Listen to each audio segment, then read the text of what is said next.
Welcome to Forum 360, the show with local view but a global outlook. I'm Sally Henning. Today we're chatting about the importance of preschool, the top reasons that preschool is important for children, and critically, the important or fun things that parents can do to help their children succeed. Our guest today is Rabbi Yaakov Jacobs, who is the Director of Child Development at Torah Nursery in South Euclid, Ohio. Welcome to Forum 360. Thank you. It's so nice to be with you.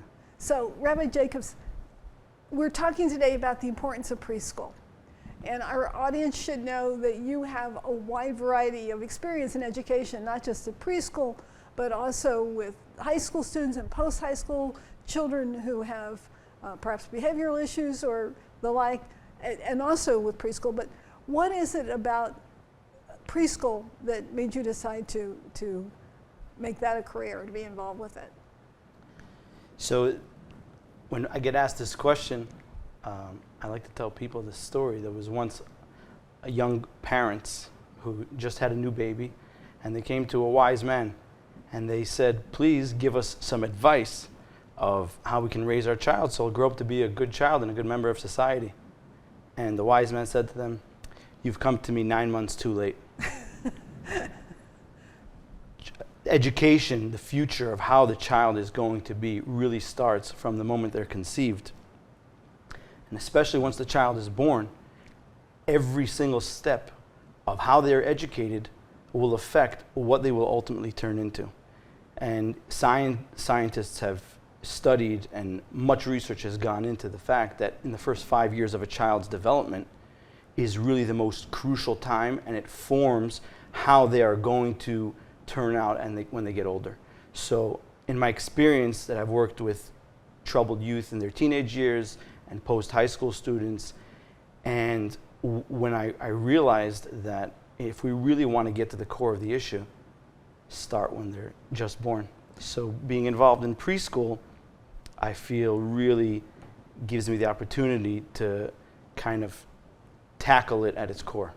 So what are, from those lessons that you learned working with perhaps troubled youth, what are some of the important reasons for children to go to preschool? So preschool, first of all, it offers a child a good social environment. And if the preschool is run well and its goals and values are in order, then it will help the child to develop the tools that they will need in the future for their social interactions, with their societal interactions.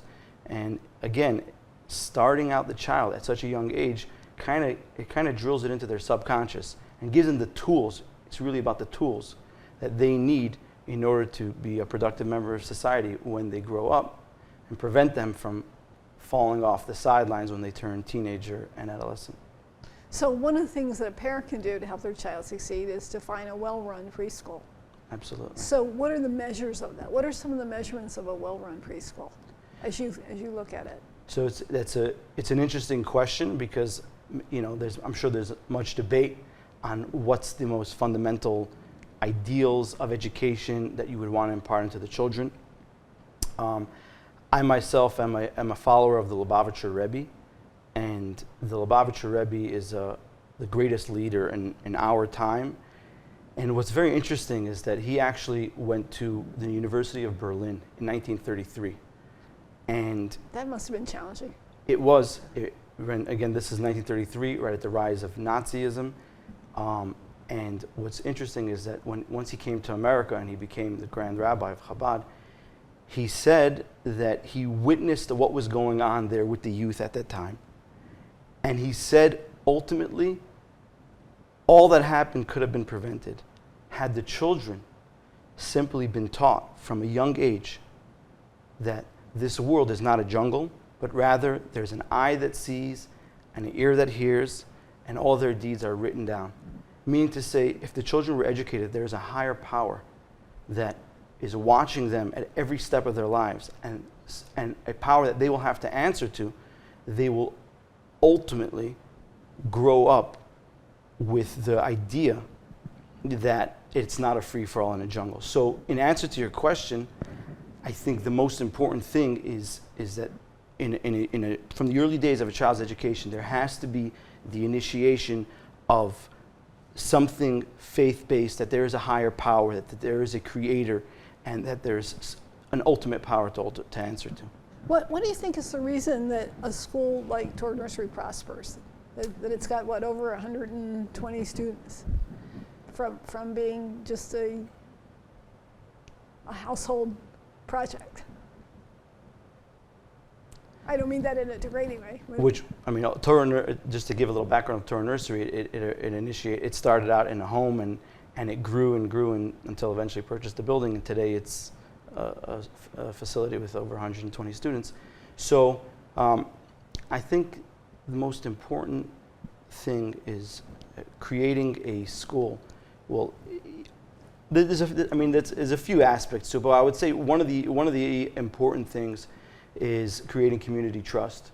That you creating an environment that people within the community that you are serving feel comfortable, they feel it's a safe environment, and they'll be happy to send their children to that school. What are some of the challenges? Well, there's many challenges. Obviously, education it's a challenging field, very rewarding but challenging. What's interesting is in today's day and age, I would find the most challenging thing for preschool education specifically is finding suitable people to work as preschool teachers. Now, with the right commitment, That's correct. And what's interesting is, there's many reasons maybe to why that is, but what's interesting is that our children are our most prized, our most important part of our lives, and we're entrusting them into people's hands for most of their day. They're spending a lot of their time with it, and the people who are set out to be the ones educating them, they're not being compensated enough for their time, and that's creating an environment where it's not so motivating for people, let's say when they're coming out of college or where they're going into college, to go into that field of education in the first place. So that's creating a shortage of people who are working in the education field. So I would say the biggest challenge today is definitely finding people to work, finding staff to educate the children. Yeah, COVID has had an impact also. That is definitely, it's exacerbated the issue, but the issue existed even prior to COVID. So what has been the most unexpected part of running a preschool from your point of view? I guess, we go in with the attitude of expect the unexpected. So, any challenge that comes our way, we will, adjust and learn and take advice of how to manage through it. But I would say the most unexpected for me was this issue of the staffing issue. And I really didn't understand before joining on how much of a challenge it would be and create. And that's what I've experienced up until now as the greatest challenge. What? Is there a way in which a private school like Torah Nursery benefits in some way the public facilities that are around it? Is there? How do public facilities benefit from having? Well, I would say that in general, there's much to be discussed about private education versus public education.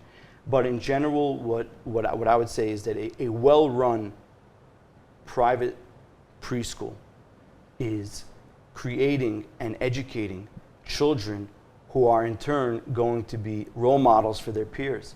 And if they go on to join the public school education system, you have a child who's coming with a very solid fundamental background that they are now able to be a role model for their peers and create a positive class environment as they grow up and go into the first, second, and third grade.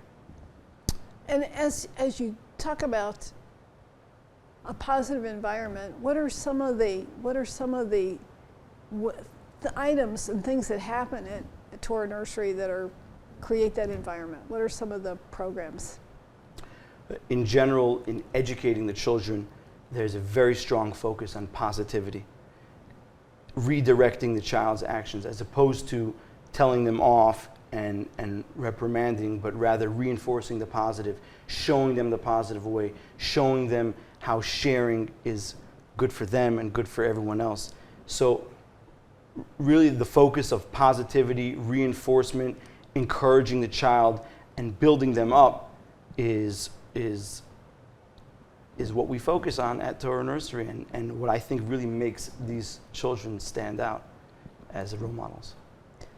As you think about the achievements that the school Torah Nursery has had, what are some of the achievements that you're proudest of? Well, Torah Nursery, like we discussed earlier, it started out in a basement with 6 children and continued to grow until the house was full, and ultimately purchased a building. And at this point, because of its, thank God, its success in educating the children and the demand that has been created around that, we expanded the building recently, and now we're able to take a little over 120 children. So I would say that's a big milestone that we have achieved. Yeah, provided you can find the staffing that are at the appropriate level. What type of training do you have to provide? What type of training do teachers have to? Well, first of all, we're star rated in the Ohio Step Up to Quality program, and we are a licensed daycare. So there's much training that every single teacher is mandated by the state to go through. In addition to that, many of the teachers at our facility today have gone through post-high school programs where they were taught preschool, specifically preschool education. Many of them have higher degrees in education as well, which is not a requirement, but many have on their own done that. So the training for the staff members is up to a very high standard, and they are constantly going through more training every single year and periodically throughout the year. You've been tuned into Forum 360. Our special guest today is Rabbi Yaakov Jacobs, and he's talking today about the importance of preschool education. So I just asked you about the achievements. Would you talk about your point of view about moments of silence and how that, obviously that's not a public school issue, but in a private school like Torah Nursery, how important is something like that? So it's very interesting because our country, the United States of America, was founded by pioneers who were really seeking religious freedom.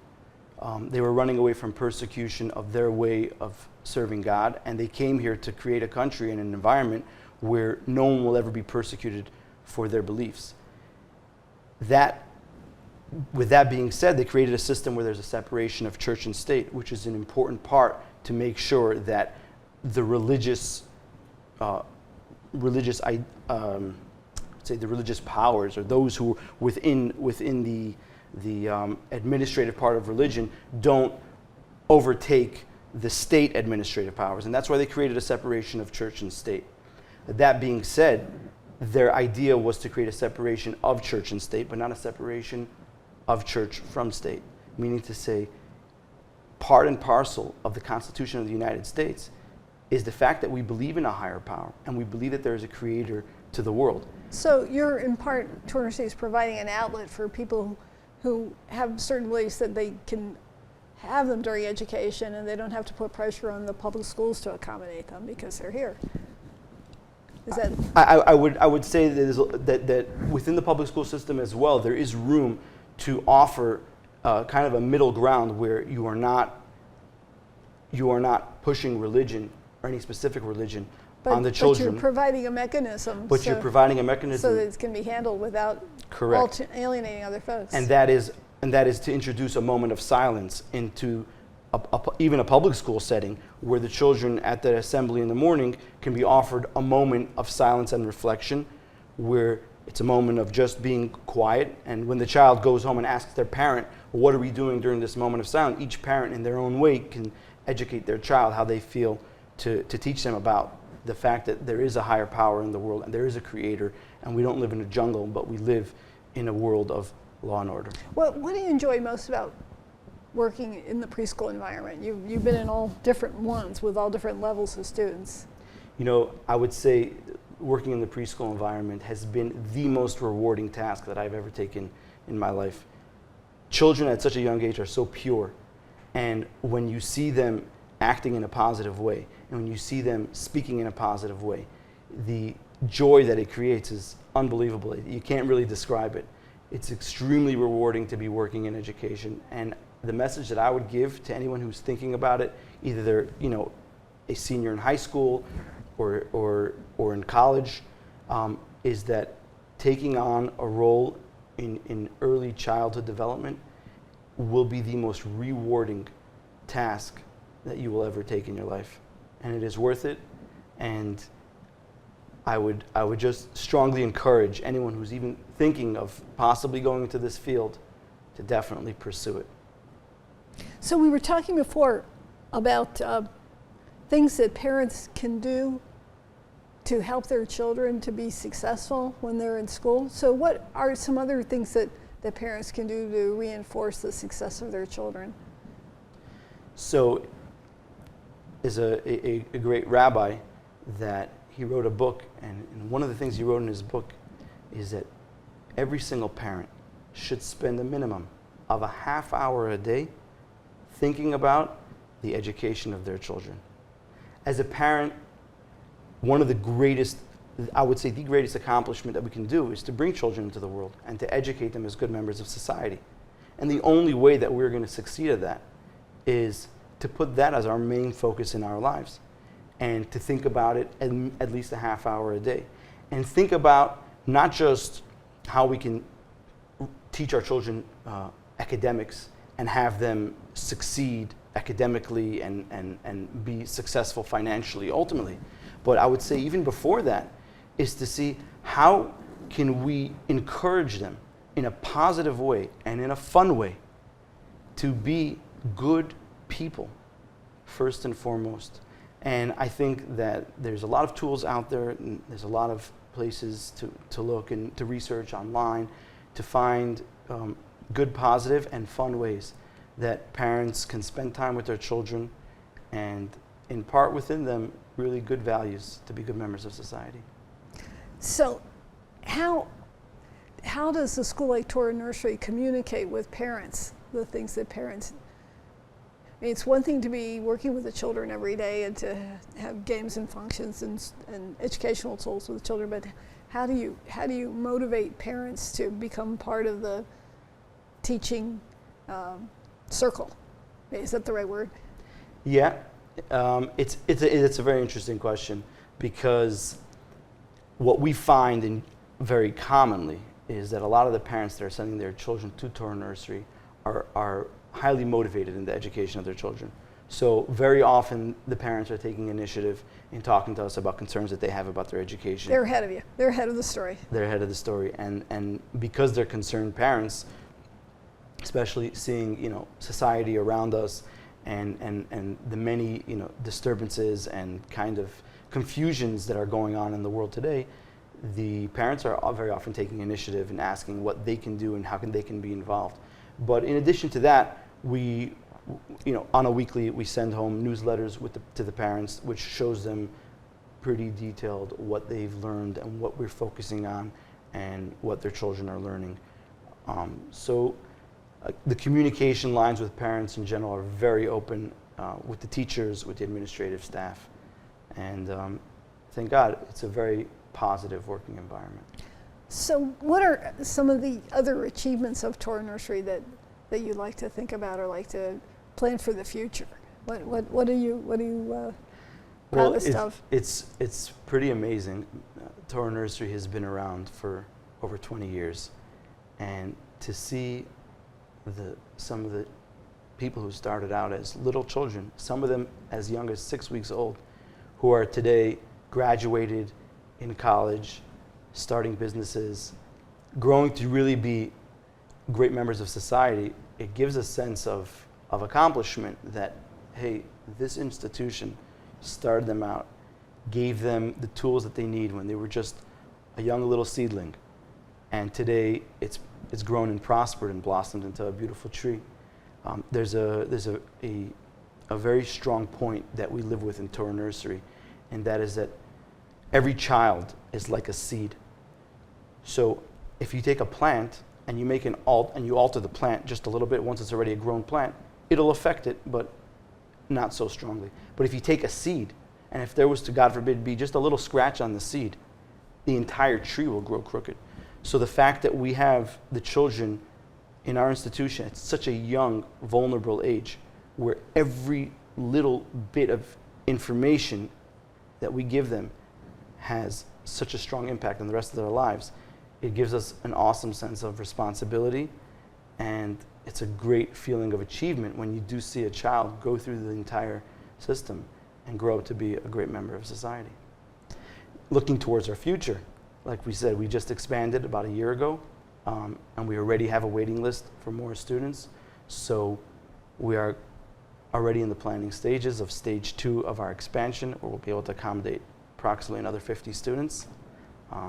And we're looking forward towards that within the near future. That's a big percentage of growth. It is. So as you think about being there at Torah Nursery and at preschool, and we've talked about the significant challenges, what are some of the unexpected things that have happened there? That you, other than staffing issues, what are some of the other unexpected things that occurred?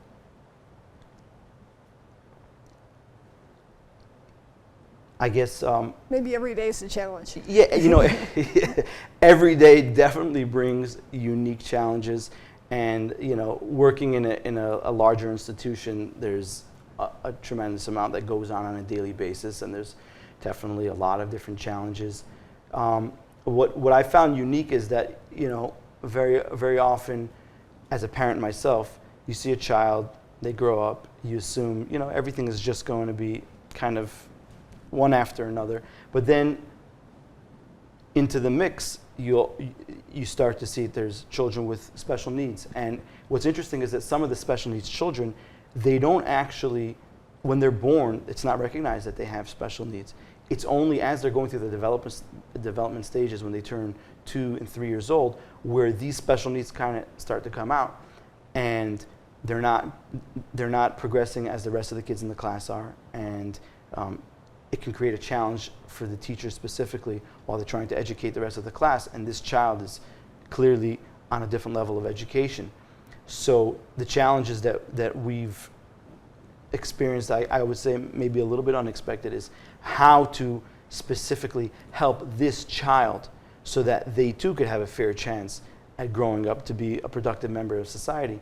And it's opened up a tremendous amount of doors for us to learning about new education institutions that we can work together with, partner with, yeah. Bring them in, be a part of our curriculum, and really help these children with unique challenges and special needs.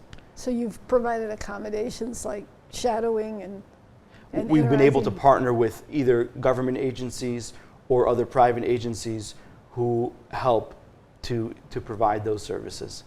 And we've been able to expand our ability of children, the amount and the types of children that we can accommodate in Torah Nursery, because we now partner with these institutions. That's quite a development. That sounds like a big story too. It is.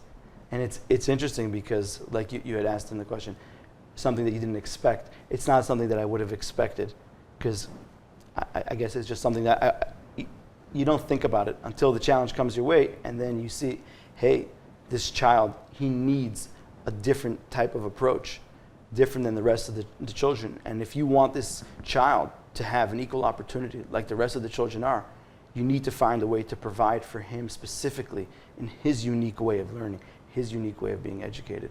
And that challenge has really opened up a lot of doors to us to working with other institutions. You talked a little bit before about encouraging young people to go into this line of work, helping children. What advice do you have for children, for parents who want their children to go into this field, to help them to qualify for these kinds of positions, to go into childhood education? I would encourage parents to really reinforce these, if they have a child who's looking towards that direction, to really career and education. To reinforce it, to help them if it means getting higher education, to assist them in any way that they can in attaining that higher education, but really to encourage it and recognize that a person who does choose this as a career path will have a very happy and fulfilling life and have a strong sense of accomplishment and being a part of creating a better society for the future generations. And nothing really can match that. Creating a better society for the future. You've been tuned into Forum 360. I'm Sally Henning. Our special guest today, Rabbi Yaakov Jacobs, the Director of Child Development at Torah Nursery in South Euclid. We are so appreciative of your coming to Forum 360, and we look to hear of many great things in the future from the preschool education that's being provided and encouraged. Thank you. Forum 360 is brought to you by John S. and James L. Knight Foundation, the Akron Community Foundation, Hudson Community Television, the Rubber City Radio Group, Shaw Jewish Community Center of Akron, Blue Green, Electric Impulse Communications, and Forum 360 supporters.